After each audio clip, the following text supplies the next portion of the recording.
Bismillahirrahmanirrahim. Assalamualaikum warahmatullahi wabarakatuh.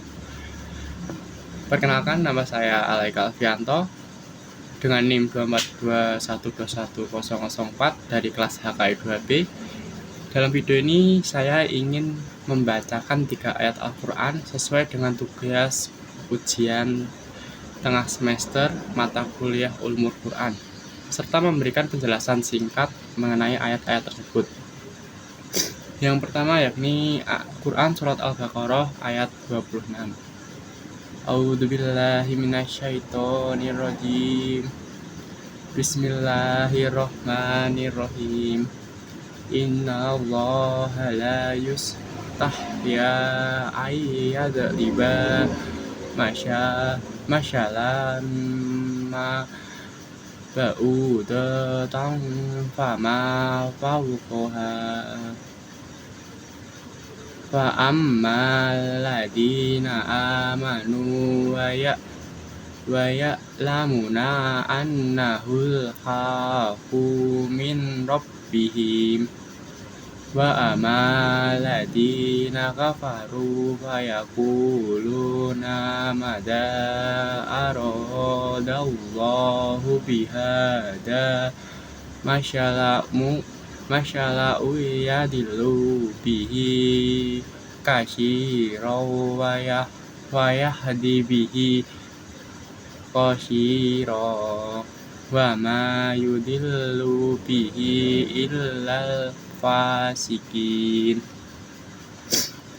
Ayat ini memiliki arti sesungguhnya Allah tidak segan membuat perumpamaan seekor nyamuk atau yang lebih kecil daripada itu. Adapun orang-orang yang beriman mengetahui bahwa itu kebenaran dari Tuhannya. Akan tetapi orang-orang kafir berkata, apa maksud Allah dengan perumpamaan ini? Dengan perumpamaan itu banyak orang yang disesatkannya. Dengan itu pula banyak orang-orang yang diberi petunjuk. Namun tidak ada yang bisa disesatkan dengan perumpamaan itu selain orang-orang yang fasik. Ayat ini menceritakan kisah ayat ini berbicara tentang perumpamaan Al-Quran. Perumpamaan dalam Al-Quran, Allah sering menggunakan perumpamaan untuk menjelaskan konsep-konsep penting kepada manusia. Salah satu contohnya adalah perumpamaan seekor nyamuk dalam ayat ini, yang menggambarkan kebijaksanaan Allah SWT dalam memberikan petunjuk kepada manusia yang beriman dan menyesatkan mereka yang ingkar. Lanjut ke ayat yang kedua, yakni Quran Surat Al-Baqarah ayat 260. Bismillahirrahmanirrahim. Wa idz qala Ibrahimu rabbi arini kaifa tuhyil mauta qala awalam tu'min qala bala walakin liyatma'inna qalbi qala faqdus arba'atam minat thairi fashurhunna ilaika sumaj'al ala kulli jabalin min huna juz'an summatuhunna yatina kasya ya wa alam annallaha azizun hakim. Ayat ini memiliki arti, ingatlah ketika Ibrahim berkata, ya Tuhanku, perlihatkanlah kepadaku bagaimana engkau menghidupkan orang-orang mati. Dia, Allah, berfirman, belum percayakah engkau? Dia, Ibrahim, menjawab, aku percaya, tetapi agar hatiku tenang. Dia, Allah, berfirman, kalau begitu, ambillah 4 ekor burung. Lalu dekatkanlah kepadamu, potong-potonglah. Kemudian letakkanlah di atas setiap bukit satu bagian dari setiap burung. Selanjutnya, panggillah mereka. Niscaya mereka datang kepadamu dengan segera. Ketahuilah bahwa Allah Maha Perkasa dan Maha Bijaksana. Ayat ini menceritakan kisah Nabi Ibrahim yang meminta Allah menunjukkan bagaimana dia menghidupkan kembali yang mati. Allah memerintahkan Nabi Ibrahim untuk mengambil 4 ekor burung, memotongnya, dan meletakkannya di bagian bukit-bukit yang berbeda. Kemudian burung-burung itu hidup kembali sebagai tanda kebesaran Allah. Kisah ini menunjukkan bahwa iman bisa diperkuat dengan bukti langsung yang diberikan Allah Subhanahu wa Ta'ala. Selanjutnya kita akan membaca Quran ayat yang ketiga, yaitu Quran surat Al-Imran ayat 7.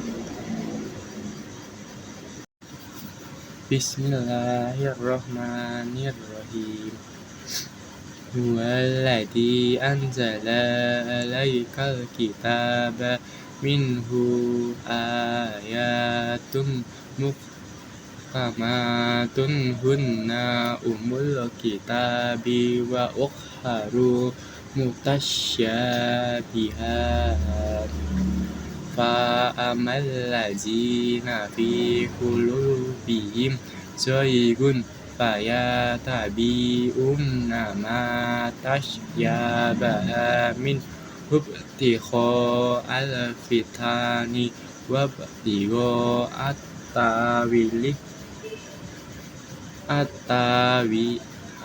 tawili wa ma ya'lamu ta'wilu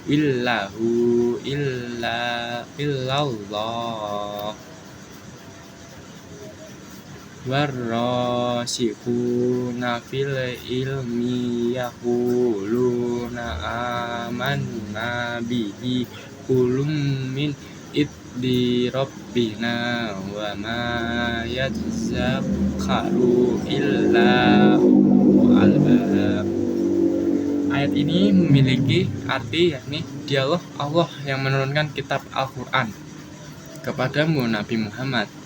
Di antara ayat-ayatnya ada yang muhkamat, itulah pokok-pokok isi kitab Al-Quran, dan yang lainnya mutsyabihat. Adapun orang-orang yang dalam hatinya ada kecenderungan pada kesesatan, mereka mengikuti ayat-ayat yang mutsyabihat untuk menimbulkan fitnah, kekacauan, dan keraguan, dan untuk mencari takwilnya, padahal tidak ada yang mengetahui takwilnya kecuali Allah Subhanahu wa Ta'ala. Orang-orang yang ilmunya mendalam berkata, kami beriman kepada Al-Quran, semuanya dari Tuhan kami. Tidak ada yang dapat mengambil pelajaran kecuali ulul albab. Ayat ini menjelaskan bahwa Al-Quran terdapat ayat-ayat muhkam yang jelas dan tegas, serta ayat-ayat mustasyabih, syamar, atau memiliki lebih dari satu makna. Ayat-ayat orang-orang yang memiliki hati yang lurus akan mengikuti ayat-ayat muhkam, sementara orang-orang yang tersesat akan mencari tafsiran yang salah dari ayat-ayat mutasyabih. Ini menunjukkan pentingnya memahami konteks ayat-ayat dalam Al-Quran dengan baik dan benar. Demikianlah pembacaan dan penjelasan singkat dari saya mengenai 3 ayat Al-Quran yang berkaitan dengan tema ulumul Quran. Semoga bermanfaat dan dapat menambah pemahaman kita semua. Terima kasih atas perhatiannya. Wassalamualaikum warahmatullahi wabarakatuh.